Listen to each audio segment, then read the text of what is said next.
Welcome to Ganesh classes. I hope आप सभी अच्छे होंगे। तो आज हम असेसमेंट के बारे में पढ़ते हैं और असेसमेंट टॉपिक सभी टीचिंग एग्जाम में काम आता है। तो first is assessment for learning, अधिगम के लिए आकलन। तो अधिगम के लिए आकलन क्या होता है? It is perform during learning teaching process. It creates feedback which is use to improve the student performance. तो अधिगम के लिए आकलन होता है, हम जो टीचिंग लर्निंग प्रोसेस होता है उसके दौरान हम बच्चों का आकलन करते हैं। क्यों करते हैं?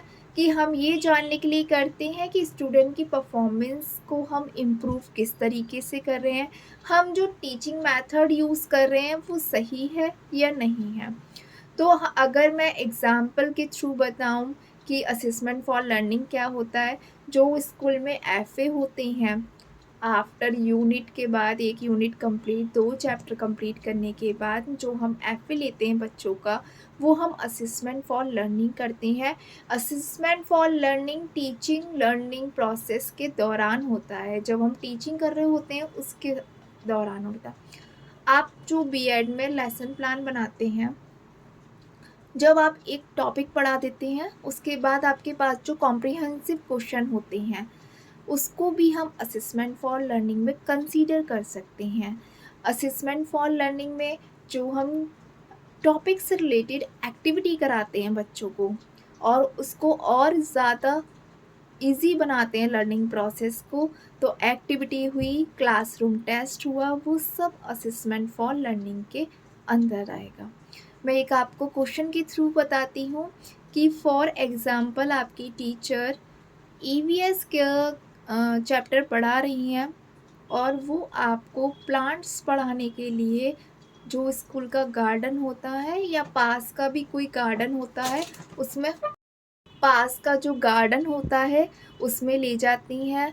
देन आफ्टर वो आपको लाइव एक्सपीरियंस करा रही होती हैं कि टाइप्स ऑफ प्लांट्स हैं वो क्या है। जैसे उन्होंने जो भी प्लांट्स का नाम बताया, रोज़ वो कैसा दिखता है, और जो भी आपको उन्होंने प्लांट्स के नेम बताए हैं उन सब का वो लाइव एक्सपीरियंस दे रही हैं। या फिर वो ऐसा कर सकती हैं कि आपको प्लांट्स के बारे में उन्होंने बता दिया एंड सारे प्लांट्स आपने बुक में देख लिए, देन वो आपको गार्डन ले जाती हैं। उसके बाद आपसे पूछती हैं वहाँ जाके कि ये कौन सा प्लांट है, इसका क्या नाम है। तो ये भी आपका असेसमेंट फॉर लर्निंग में आता है। जो असेसमेंट फॉर लर्निंग होता है वो टीचर और स्टूडेंट के बीच प्रोसेस होती है। इसमें आपके जो कहते हैं कि स्कूल मैनेजमेंट हुआ या प्रिंसिपल हुआ वो कम इन्वॉल्व होती हैं। सेकंड में हम आते हैं assessment as learning. Assessment as learning का मतलब है अधिगम के रूप में आकलन। अधिगम के रूप में आकलन भी बहुत ज़्यादा इम्पॉर्टेंट होता है। इसमें student are monitor their on learning process. अब वो अपनी ही लर्निंग को असिस्ट कर रहे होते हैं।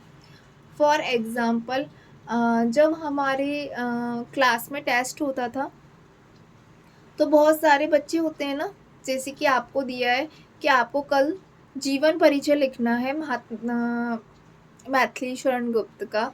तो वो लोग क्या करते थे, कुछ स्टूडेंट, कि हम बहुत फाइन तरीके से लिखें, पहले अपने घर पर एक बार लिख कर देखते थे। Self assessment, that is called self assessment.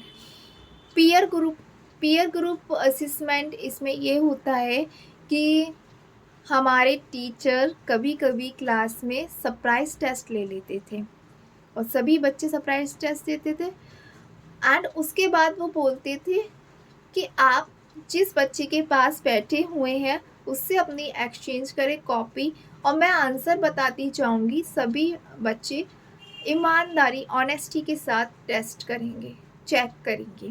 That is called peer assessment. ये भी असेसमेंट एज लर्निंग के, असेसमेंट एज लर्निंग के अंदर आप सेल्फ मॉनिटर करते हैं, सेल्फ असेसमेंट करते हैं और आपका पीयर ग्रुप आपका असेसमेंट करता है। एक मैं लाइफ से रिलेटेड एग्जांपल लेती हूँ। जब हम कोई फूड बना रहे होते हैं, कुछ भी एक डिश बना रहे होते हैं, तो बीच में हम टेस्ट करते हैं। तो वो हम टीचिंग उसके कंसीडर नहीं करेंगे असेसमेंट फॉर लर्निंग के, हम उसको कंसीडर करेंगे assessment as learning. Assessment as learning में इसलिए कंसीडर करेंगे जो हमने फूड टेस्ट किया है वो हमने खुद किया है, मतलब हमने खुद का आकलन करके देखा है कि हमने वो ठीक बनाया है या नहीं बनाया। तो जो डूरिंग, जब शेफ़ एक सी टाइप में क्वेश्चन है, जब शेफ़ खाना बना रहा है और वो food during the cooking process वो टेस्ट करता है, that is called assessment as learning. Next हम बात करेंगे assessment of learning. It is related to judgement of the teaching. ये जो भी हम पूरे साल में स्टूडेंट ने परफॉर्म किया होता है और टीचर ने किस तरीके से पढ़ाया होता है उसका जजमेंट होता है असेसमेंट ऑफ लर्निंग में। There are involved parents, other teachers, school management and principal. It is related to end term exam of the session. जो भी हमारे हाफिली एग्ज़ाम होते हैं, एंड टर्म एग्ज़ाम होते हैं, जिसको हम CA समिटिव असेसमेंट कहते हैं, वो आता है असेसमेंट ऑफ लर्निंग में। To give the rank of the student according to performance of whole year. इसमें हम पूरा जजमेंट करते हैं, इसमें हम इम्प्रूव नहीं कर सकते। इम्प्रूव हम असेसमेंट फॉर लर्निंग में करेंगे, टाइम टू टाइम टीचिंग, लेकिन इसमें ऑल ओवर जो भी स्टूडेंट ने सीखा होता है होल ईयर, उसकी परफॉर्मेंस का हम जजमेंट कर रहे होते हैं, एवेल्युएशन कर रहे होते हैं। नेक्स्ट आता है असेसमेंट इन लर्निंग, अधिगम में आकलन। It is integrated in learning process when teacher asks some question, how much concentrate student topic.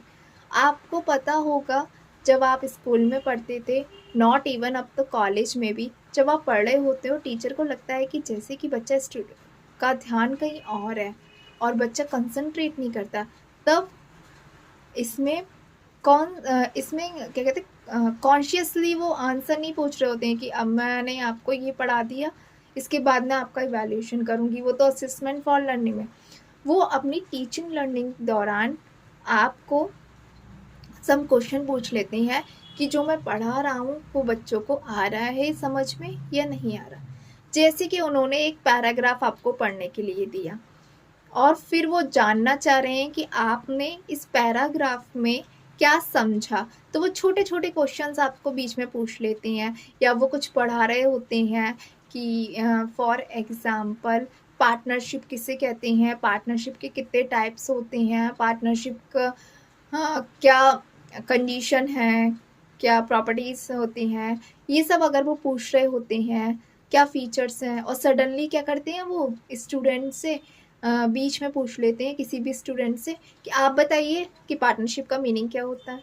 ये कॉलेजेस में भी होता है, ये बच्चों के जो क्लास में कि वो कितना कंसंट्रेट कर रहे हैं और जो हम पढ़ा रहे हैं वो बच्चा समझ रहा है कि नहीं समझ रहा है। तो it is integrated in learning process, ये लर्निंग प्रोसेस में ही इंट्रीगेट होता है, अलग से इसके लिए कोई क्वेश्चंस तैयार नहीं किए जाते। Thank you everyone. अगर आपको असेसमेंट के ये टॉपिक आपको समझ आया तो please like my video, subscribe my channel and share with your friends. अगर आपको कोई भी टॉपिक पढ़ना हो तो प्लीज़ कमेंट करिएगा, जिस टॉपिक पे सबसे ज़्यादा कमेंट आएंगे मैं उस टॉपिक को नेक्स्ट लूँगी।